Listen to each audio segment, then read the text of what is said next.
राम राम मंडळी, स्वागत आहे आपलं गावची चौमध्ये. तर मंडळी, आपले आजी आजोबा पंजोबा यांचे गुडघे का दुखत नव्हते आणि आपली तर आहे ना सरसकट समस्या झालेली आहे. गुडघेदुखी, कंबरदुखी, मनकेदुखी. आणि मंडळी 40 वर्षाच्या नंतर आहे ना आपल्या गुडघ्याच्या वाट्या सरकतात, गुडघ्याची चगदी सरकते आणि भरपूर असे महिला आहे, पुरुष आहे 15 ते 20 लाख रुपये खर्च करून आहे ना भारत देशातून अमेरिकेत जातात आणि अमेरिकेत जाऊन गुडघ्याच्या वाट्या बदलून आणतात. पण मंडळी, ओरिजिनल ते ओरिजिनलच हा. जर तुम्ही गुडघ्याचं ऑपरेशन केलं तर तुम्ही जीवनभर सुखी राहू शकणार नाही, कारण की कितीही जरी ऑपरेशन केलं ना त्याचा त्रास हा आपल्याला उद्भवतच असतो. भाग्यश्री, आज काय असणार आहे? आज मी असा उपाय सांगणार आहे ना, लहानांपासून मोठ्यापर्यंत कोणाचेच हातपाय दुखणार नाहीत, गुडघे दुखणार नाहीत, कोणतेच हाडं दुखणार नाहीत आणि आपले हाडे ढिसूळ सुद्धा होणार नाही का? हो, मी असा आज घरगुती उपाय सांगणार आहे. तर चला मंडळी, रेसिपीला सुरुवात करूया. माझी आणि भाग्यश्रीची तुम्हाला एकच विनंती राहील, आजचा व्हिडिओ तुम्ही अगदी शेवटपर्यंत नक्की बघा. आजचा उपाय असा असणार आहे ना, आपल्या डोक्यापासून पायापर्यंत जेवढे आपल्या शरीरामधले हाडं आहेत ना, ते हाडं तुमचे जीवनभर ढिसूळ होणार नाही, गुडघ्याच्या वाट्या सरकणार नाही, मनके दुखणार नाही, कंबरदुखी अजिबात होणार नाही. कारण की काय असतं, आम्ही तुम्हाला जर किती उपाय सांगितले ना गुडघेदुखीसाठी, एक तर तुमचे गुडघे झिजलेले असतात, गुडघ्यामध्ये ऑइल नसतं राहिलेलं, आणि आम्ही तुम्हाला किती आयुर्वेदिक उपाय सांगितले, ते उपाय जर तुम्ही केले पण तुमचं शरीर जर आतूनच खराब जर असेल, बरोबर का नाही भाग्यश्री, तर तुमचे गुडघेदुखी कशी दूर होणार? आपल्या आजोबाच्या काळात कधी चपात्या खाल्ल्या नाही त्यांनी, बरोबर आहे का नाही? तेव्हा गहू नव्हते आणि चपात्या सुद्धा नव्हत्या, फक्त त्यांचं अन्न असायचं बाजरीची भाकर आणि ज्वारीची भाकर आणि आयुर्वेदिक निसर्गातल्या भाज्या असायच्या, एकदम सराटीची भाजी, पाथऱ्याची भाजी, म्हणजे त्यांचं अन्न म्हणजे एकदम परब्रह्म असायचं. आपल्या अन्नाचा काही ताळमेळच नाही राहिलेला. त्यांच्या काळामध्ये त्यांना तेल सुद्धा भेटत नव्हतं, पण ते तेल कसं उपलब्ध व्हायचं आणि त्यांच्या शरीरामध्ये ऑइल कसं उपलब्ध व्हायचं ना, भाग्यश्री तुम्हाला आजच्या व्हिडिओमधून ते सांगणार आहे. तर चला रेसिपीला सुरुवात करूया. कारळं, जवस, शेंगदाणे आणि तीळ घेतलेले आहे. सगळं साहित्य एक एक वाटी घेतलंय. आणि मंडळी, तुम्हाला हे जवस, कारळं, हावरी, शेंगदाणे दिसत आहे ना, याच्यामधले तुम्हाला जर घटक सांगितले तर आपला व्हिडिओ चक्क 2 तासाचा होईल. भरपूर सरपण भेटतं आपल्याला शेतामध्ये. आणि आम्ही दोघं जण तुम्हाला एक संदेश देऊ इच्छितो की सगळ्यांनी 1 किंवा 2 तरी झाडं लावी जा दरवर्षी. पावसाळ्यामध्ये थोडं त्याला लागूच तर पाणी जरी नसेल तर पाऊस आला की ते लागून जातं आणि मस्त असे झाडं येतात, सावली पण होती आणि त्याच्या फांद्या वाळल्याच्या नंतर आपल्याला सरपण पण भेटतं. आणि झाडांशिवाय काहीच मजा नाही. आता उन्हाळ्यामध्ये घरामध्ये बसू वाटत नाही, पण झाडाच्या सावलीला म्हणलं ना, झाडाखाली आलं की लगेच झोप लागायला सुरुवात होती. त्याच्यामुळे नक्की एक झाड लावी जा.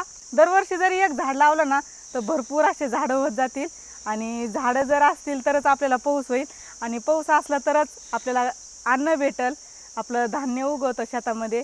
त्याच्यामुळे नक्की एक झाड लावी जा. आणि सगळ्यात महत्त्वाचं, शोचे झाडं लावण्यापेक्षा आंब्याचं झाड लावा, चिक्कूचं झाड लावा, आंबळीचं आहे, चिंचाचं आहे. त्याच्यापासून आपल्याला फळं पण भेटते आणि ते वर्षानुवर्ष चालतच राहतं झाड. त्याला काय असं कधी 2 वर्ष आले, कधी 3 वर्ष आले असं नसतं, ते पिढीनं पिढी राहतच असतं. त्याच्यामुळे जास्त करून फळाचे झाडं लावा. चूल पेटून घेतली, कढई ठेवून घेऊ. वाऱ्याने पटकन चूल पेटली. पण सगळ्यात अगोदर कारळ भाजून घेऊ.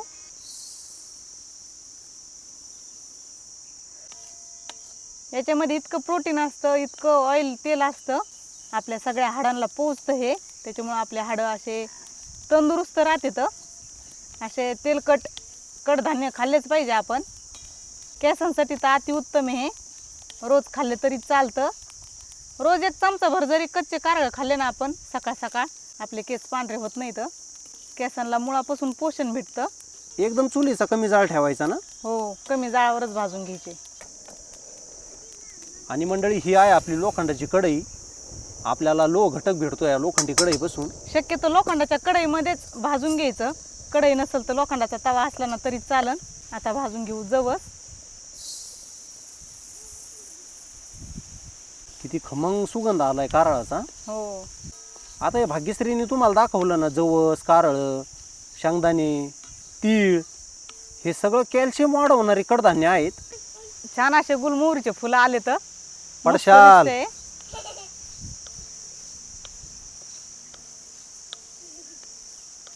आठवलं की नाही मंडळी, पूर्वीचं जीवन असं असायचं, लहान मुलांचं गावाकडील जीवन. दादा, फांदी मोडन पडशीन, नको लमकळू.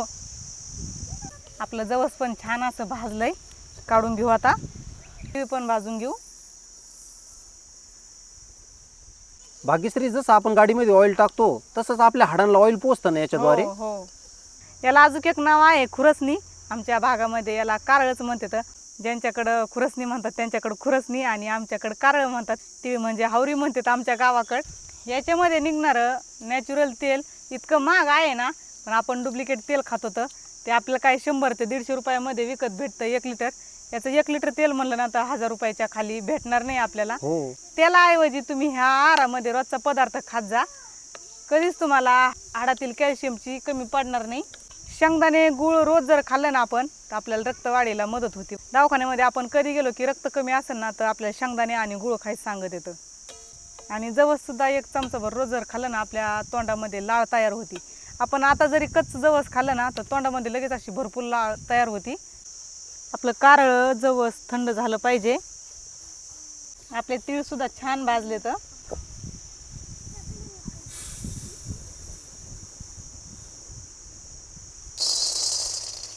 आपले शेंगदाणे पण खरपूस भाजले तर सगळं साहित्य भाजून घेतलंय. आता थंड होऊन द्यायचंय सगळं आणि आपल्याला छान असं बारीक कुटून घ्यायचंय खलबत्त्यामध्ये. लसूण सोलून घेऊ.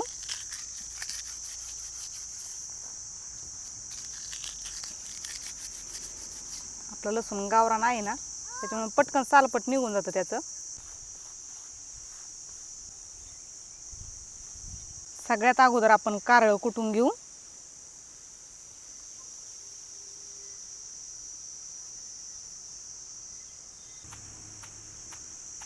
बारीक कुटून घ्यायचंय. तुमच्याकडे जर खलबत्ता नसेल ना तर तुम्ही मिक्सरमध्ये पण काढू शकता.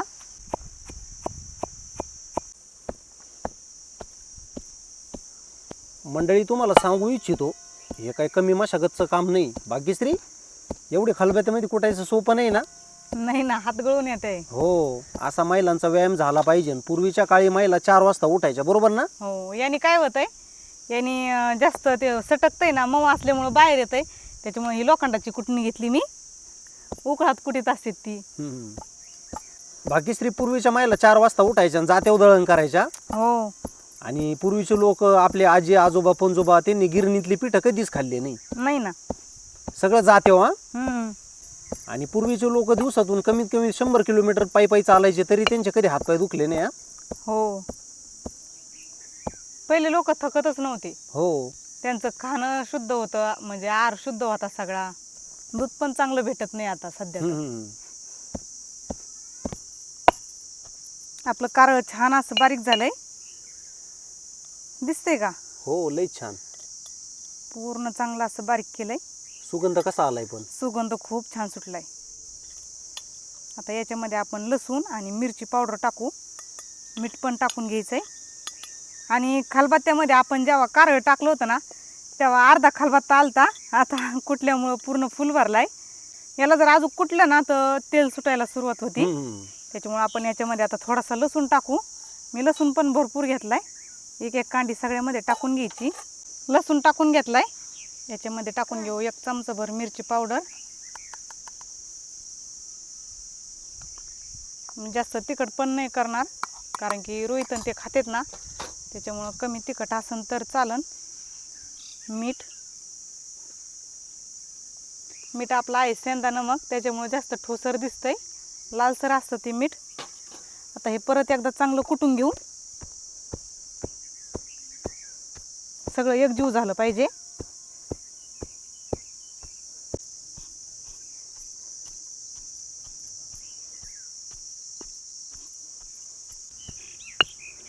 आपल्या चटणीला तेल सुटायला लागलंय. बघू शकता कशी चटणी व्हायला लागली आता, गोळे गोळे. याच्यामध्ये तेल टाकायची अजिबात गरज नाही. छान अशी कुटून झाली. बघू किती भरती. आपण 1 वाटी कारळ घेतलं होतं ना, कुटून बघू आता किती झाली. 2 वाट्याचा सहज भरण. इतका छान सुगंध सुटलाय ना या चटणीचा. सगळ्या निसर्गामध्ये आपला सुगंध पसरलाय. हो, कारळाच्या चटणीचा. आता 2 वाट्या आपल्याला चटणी भेटलेली आहे त्यापासून.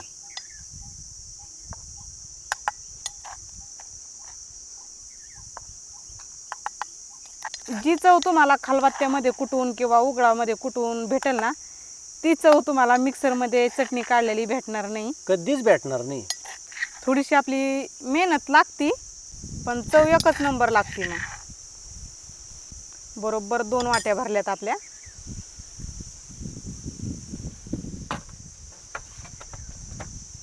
आता आपण कुटून घेऊ जवस. मी अगोदर फटकून घेतलं होतं.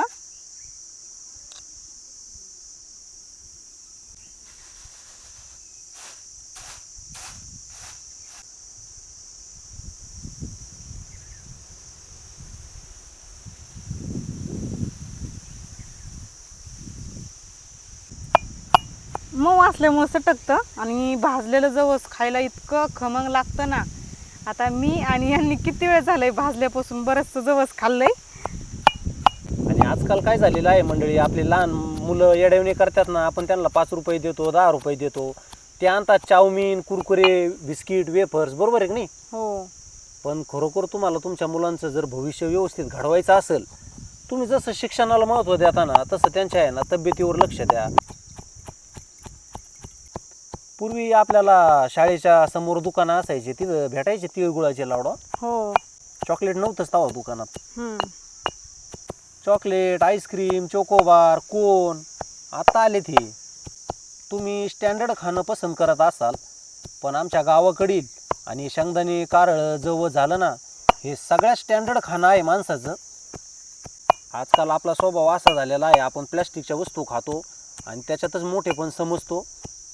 पण खरं मोठेपण याच्यामध्ये आहे, खलबत्त्यामध्ये, चटणीमध्ये, दुधामध्ये, ताकामध्ये, दह्यामध्ये, तुपामध्ये. आजकाल हॉटेलला जाऊन रोट्या खाल्ल्या म्हणजे आपण खूप मोठे झालो, खूप स्टँडर्ड झालो, असं काही नसतं. कशी आहे मेहनत भाग्यश्री चटणी बनवायला? छान आहे. कारळापेक्षा जवस जास्त सटकतंय. याला खूप वेळ लागन बारीक करायला, त्याच्यामुळे मी आता हळूहळू बारीक करणार आहे. डायरेक्ट तेल सुटतंय खलबत्त्यामध्ये. हा, हो. आपलं जवस पण बारीक होत आलंय. आता फक्त तीळ आणि शेंगदाणे राहिले भाग्यश्री. हो. जवस जास्त चोपडा असल्यामुळे पटकन बारीक होत नाही, पण आत्ताशी निम्म बारीक झालंय. भरपूर वेळ लागला अजून. हा. मी करू काय एखादी चटणी बारीक? नको. आपलं जवस सगळं बारीक करून झालंय. आपण याच्यामध्ये लसूण, मीठ आणि मिरची टाकून घेऊ.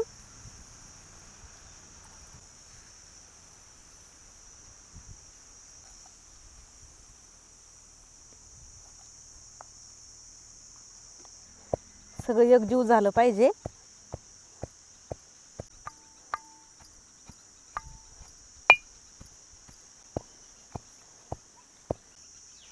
दादाला काय दम निघा ना, त्याला भूक लागली. मला म्हणे जेवायला दे. मी त्याला आता जेवायला देते. तो सांगन आपल्या. हो. भूक लागली त्याला. त्याला चटणी पाहूनच भूक लागली. तो सांगन आपल्या चटणीची चव.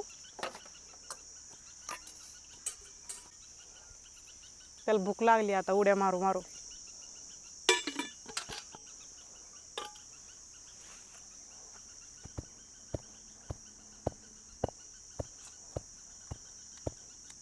कसं काय दादा चव? छान.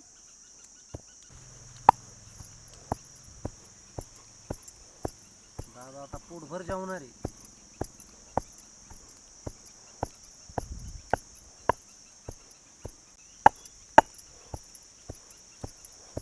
आपली ही पण चटणी तयार झाली. काढून घेऊ.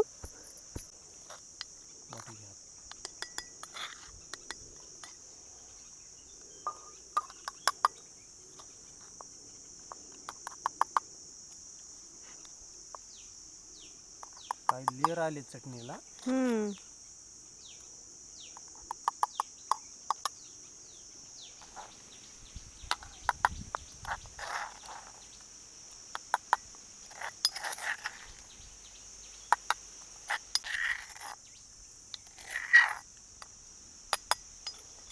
आपली जवसाची पण एवढी 1.5 वाटी चटणी तयार झाली.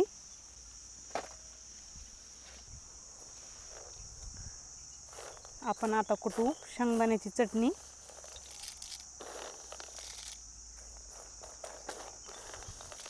ही पूर्ण गावाकडच्या पद्धतीने आहे बरं का. याच्यामध्ये कुणी कुणी जिरे घालतं, कढीपत्ता घालतं, आपण जिरे टाकलेले नाही आणि कढीपत्ता पण नाही, आम्ही काय कधी चटणीमध्ये टाकत नाही जिरे. आपल्याला शेंगदाणे पण असेच बारीक करून घ्यायचे. तर खूपच छान झाली मग चटणी. याच्यामध्ये पण असंच लसूण टाकून घेऊ. लाल मिरची पावडर, ही लाल मिरची पावडर आपली घरची मिरचीची आहे. घरी लाल मिरच्या आपण लावलेल्या असतात ना, शेतामध्ये ज्या लाल मिरच्या लावलेल्या असतात ना, त्या वाळवून आपण अशीच मिरची पावडर बनवून आणतो. आणि ती इतकी तिखट राहते ना, त्याच्यामुळे मी एक चमचा भरच टाकलेली आहे. मीठ. छान झाली ना रे बाळा. तसं ओरिजिनल तेल सुटतंय हा चटणीला.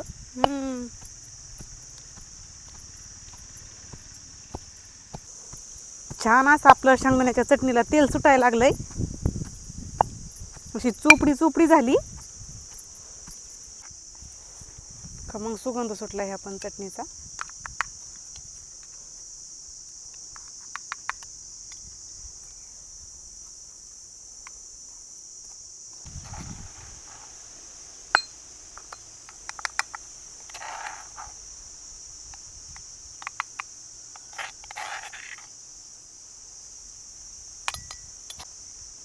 आपली शेंगदाण्याची पण चटणी तयार झाली.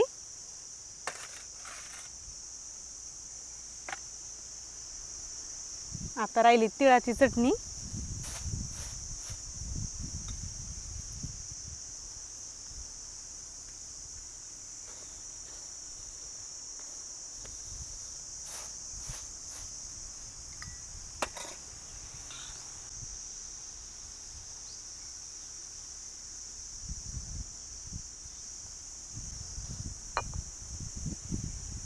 आपले तीळ पण छान असे बारीक झाले. तर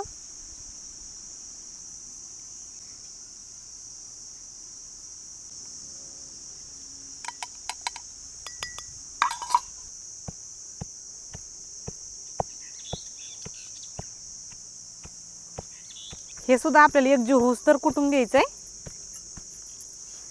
हे असतं मंडळी गावरान तेल आणि शुद्ध आहार. आपण दुसऱ्या देशामधलं तेल खात आहोत, त्याच्यामुळे आपले गुडघे दुखायचं काही बरं व्हायना. हे आहे आपल्या महाराष्ट्रामधील आणि भारत देशामधील कडधान्य. सगळे ऑइल वाढवणारे पदार्थ आहेत. कारळं, जवळ, शेंगदाणे, तीळ बघू शकताय. असा जर आहार असला तरच तुमचे गुडघे, कंबर, मणके, डोक्याचे केस काळे राहणार, शरीर व्यवस्थित राहणार, हाडं बळकट राहणार. पण तुम्ही का जर सोयाबीन तेल खाल्लं, दुसऱ्या देशातलं तेल खाल्लं, तर तुमचा कार्यक्रम झालाच समजायचा.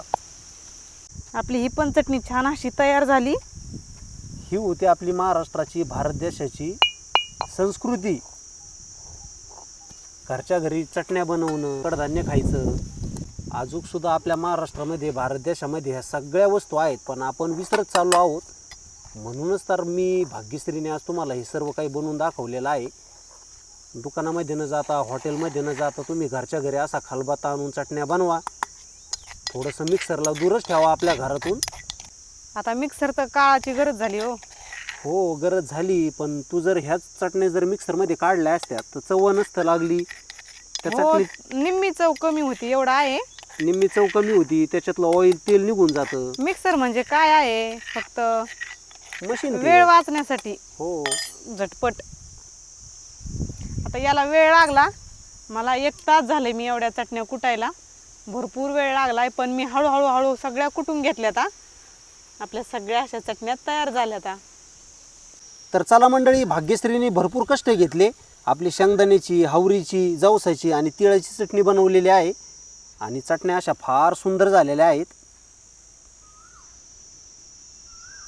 दादानी पोटभर जेवण केलं. आता आपण ह्या सर्व चटण्या खाणार आहोत. आमच्या घरामध्ये ह्या 4 चटण्या आहेत ना, आई असल्यामुळं, वडील असल्यामुळं ह्या चटण्याचं सेवन आम्हाला करावंच लागतं त्यांच्यामुळं. आता ह्या गोष्टी आम्हाला माहीत नसत्या, पण आमचे आई वडील काही शिकलेले नव्हते, पहिल्यापासून अडाणी होते, त्यांना त्यांच्या काळामध्ये काही जास्त भेटत नव्हतं, तर त्यांनी आम्हाला हे शिकवलेलं आहे. आणि आम्ही गावची चव या यूट्यूब चॅनलद्वारे आम्ही तुम्हाला शिकवत असतो. तर आजचा इतका मोठा व्हिडिओ बनवून, इतके मोठा आम्ही कष्ट घेऊन आमचा कधी फायदा होईल. आजचा व्हिडिओ तुम्ही आचरणात आणशाल, आपला आजचा व्हिडिओ जास्तीत जास्त शेअर करशाल आणि उद्यापासूनच दुकानामध्ये जाऊन कारळं, हावरी, तीळ, शेंगदाणे आणून घरच्या घरी अशी चटणी बनवाल. आता खलबत्ता पण भेटतो दुकानामध्ये, पितळाचा भेटतो, स्टीलचा भेटतो. आणि सगळ्यात महत्त्वाचं, रस्त्याच्या कडेला तुम्ही जर गावी फिरायला आले, गावखेड्यामध्ये आले, तर असे दगडी खलबत्ते तुम्हाला नक्की भेटणारच. तर मंडळी, तुमच्या प्रत्येक घरामध्ये असा दगडी खलबत्ता असायलाच हवा आणि कडधान्य असायला हवं, अशा चटण्या असायला हव्या, दूध, दही, ताक, तूप अशा वस्तू असायला हव्यात. तुम्ही हॉटेलचं खाणं बंद करा, जास्तीत जास्त तेलाचा उपयोग करणं बंद करा. मंडळी, माणसाच्या शरीरामध्ये भरपूर ताकद असते. जोपर्यंत आपल्या शरीरामध्ये ताकद आहे ना, तोपर्यंत माणसाला दवाखाना झालं, शरीराची व्हॅल्युशन किंमत अजिबात कळत नसते. पण जेव्हा आपलं शरीर आपली साथ सोडतं, आपण एखाद्या आजाराला बळी पडतो. मंडळी, आता 10 पैकी ना 8 जणांना गुडघेदुखीचा त्रास, कंबरदुखीचा त्रास, मणकेदुखीचा त्रास हा वाढतच आहे. एकदा आपलं 40 वय झालं, जसं आपलं उतरतं वय लागतं ना, मग आपल्याला BP असू द्या, शुगर असू द्या. अहो मंडळी, माझ्यासारखे जे जवान मुलं आहेत ना, त्यांना BPचा त्रास, शुगरचा त्रास चालू झालेला आहे. म्हणजे नेमकं असं कारण काय आहे? अंडी, मांस हे तर नकोच, पण आपण काय म्हणतो, अंडी खा, मांस खा, त्याने आपली तब्येत वाढेल. पण असं अजिबात चुकीचं आहे. पूर्वीचे लोक कडधान्याचा आणि असा चटण्याचा वापर करायचे, त्याच्यातून त्यांना कॅल्शियम भेटायचं. आता बघा ना, भाग्यश्रीने इतके काय कष्ट घेतले नाही, आला याच्यातून सगळं ऑइल निघत आहे, ह्या चटण्यामधून सगळं तेल निघत आहे. ते तेल आहे ना, आपल्या डोक्याच्या केसापासून तर तळपायांच्या बोटापर्यंत व्यवस्थित असं पोचतं. तुमचं काय होतं, तुम्हाला गुडघेदुखीचा त्रास सुरू झाला की लगेच तुम्ही म्हणता उपाय सुचवा. आता नेमकं गुडघेदुखीचा त्रास कसा दूर करायचा? आणि जास्तीत जास्त आता काय करत आहे, भरपूर लोक असं गुडघ्याच्या वाट्या बदलत आहे, चगद्या सरकत आहे त्यांच्या. पण मंडळी, तुमचं आणि तुमच्या जर मुलांचं तुम्हाला शरीर व्यवस्थित ठेवायचं असेल, तुमचं स्वास्थ्य निरोगी ठेवायचं जर असेल, तर तुमच्या आहारामध्ये तुम्हाला ह्या चटण्याचा वापर करावाच लागेल. आता पाऊस पडेल, भरपूर अशा आयुर्वेदिक रानभाज्या उगतील, सराट्याची उगल, पाथऱ्याची उगल, भरपूर अशा उगतील. त्याचा जास्तीत जास्त वापर करा. हिरव्या पालेभाज्या खा पावसाळ्यामध्ये आणि आपल्या शरीराची काळजी घ्या. तर चला मंडळी, आजपासून तुमच्या आहारामध्ये कडधान्याचा जास्तीत जास्त वापर करा. कुबू, फ्लावर, बटाटे थोडे साईडलाच ठेवा, त्याचा पण वापर करा, पण जुन्या कडधान्याला विसरू नका. आणि मंडळी, आज इतके काय कष्ट घेतलेले आहेत ना भाग्यश्रीनी चटण्या बनवायला, त्याच्यामुळं भाग्यश्रीसाठी एक टिप्पणी करा. आणि कोण कोण अशा चटण्या करत आहे, खात आहे, कोणाकोणाच्या घरामध्ये अशा दररोज चटण्याचा वापर होत आहे ना, ते सुद्धा आम्हाला कमेंटद्वारे नक्की कळवा. आणि सगळ्यात महत्त्वाचं, आजचा व्हिडिओ जास्तीत जास्त शेअर करा. तुमचे पाहुणे असतील, मित्र परिवार असेल, भरपूर अशा तुमच्या पाहुण्यांना आजचा व्हिडिओ शेअर करा. म्हणजे त्यांना ह्या चटण्या खूप आवडतील आणि ह्या चटण्याचा वापर ते त्यांच्या आहारामध्ये दररोज करत जातील. आणि मंडळी, तुम्ही जर गावची चव यूट्यूब चॅनल सबस्क्राईब केलं नसेल ना, आठवणीने सबस्क्राईब करा आणि आपल्या व्हिडिओला जास्तीत जास्त लाईक करा. तर चला मंडळी, अशाच एका नवीन व्हिडिओमध्ये भेटूया. तोपर्यंत मंडळी, धन्यवाद.